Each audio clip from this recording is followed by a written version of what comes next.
আগের ভিডিওতে কারেন্টের কাজের ২টা সুইচ লাগাইছি, ওই ভিডিওটা দিছি। কিন্তু বাদে আমি সন্ধ্যার আগে দিয়ে গেছি আরেক জায়গায় কাজে। ওটার ভিডিও করি না। বাস ওই জায়গার মধ্যে একটা শুধু সুইচ লাগাইছি। তো এই সুইচ লাগাই ৳৫০ ইত্তেফাক করে গেছি ওই জায়গা। তো লাগাই মনে হয় ২-৩ মিনিট মতো মানে লাগছে আমার লাগাইতে।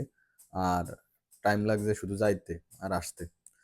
তো ওই জায়গায় একটু দূরে আছে, প্রায় ১০-১৫ কিলো দূরে। তো আসার পথে এই যে এখন ডিশ লাগাইতেছি, এই সৌদির সাথে আমার দেখা। এ আমারে দেখছে। আর এ আমারে একদিন আগে বলছে যে এর ডিশ লাইনের সাউন্ডটা মানে খারাপ হয়ে গেছে। কোনো চ্যানেল আসে না। আমি বলছি যে, "আচ্ছা ঠিক আছে, সমস্যা না। আমি পরে আই দেখবো।" আমারে কিন্তু সকালে ফোন দিছে। আমি সকালে ফোন ধরি না, ঘুমাইছিলাম। বাদে আর ফোন-টোন দিই না। এখন আমারে রোডের মাঝখানে পাইছে। পাইয়া আমারে বলতেছে, "এখন চল।" তো গেলাম।